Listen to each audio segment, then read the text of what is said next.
હાલ દિવાળીનું વેકેશન ચાલી રહ્યું છે। છેલ્લા કેટલાય વર્ષોથી લોકો પરિવાર સાથે દિવાળીના મહાપર્વમાં પ્રવાસન સ્થળોને મોજ માણવાનો ટ્રેન્ડ વધ્યો છે। ગુજરાતમાં પ્રવાસન સ્થળોની ભીડ વધી છે। રાજ્યનું એકમાત્ર હવાખાનું સ્થળ સાપુતારામાં પણ દિવાળી વેકેશનની અસર જોવા મળી રહી છે।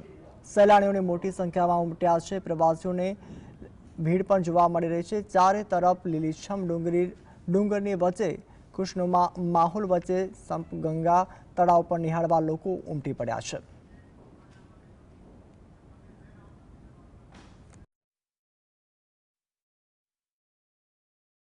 Paragliding once in a life time experience છે, કરવો જ જોઈએ। બહુ અમેઝિંગ એક્સપિરિયન્સ હતો અને સાપુતારામાં બહુ બધું છે ફરવા માટે, તો બેસ્ટ ટુરિસ્ટ સ્પોટ છે અને દિવાળી વેકેશનમાં બી બહુ સારું છે। ખાવાનું બી બહુ સારું છે, એડવેન્ચર સ્પોર્ટ્સ બી બહુ બધા છે, બોટિંગ છે। અહીંયા બહુ જ સારું લાગે છે। વેકેશન બહુ મજા આવે છે, એન્જોય કરીએ છીએ ફૂલ। અહીંયા પેરાગ્લાઇડિંગ છે, અહીંયા શું કહે બોટિંગ કરીએ છીએ અમે, રોપવે છે, ત્યાં બધી જગ્યાએ બહુ મજા આવે।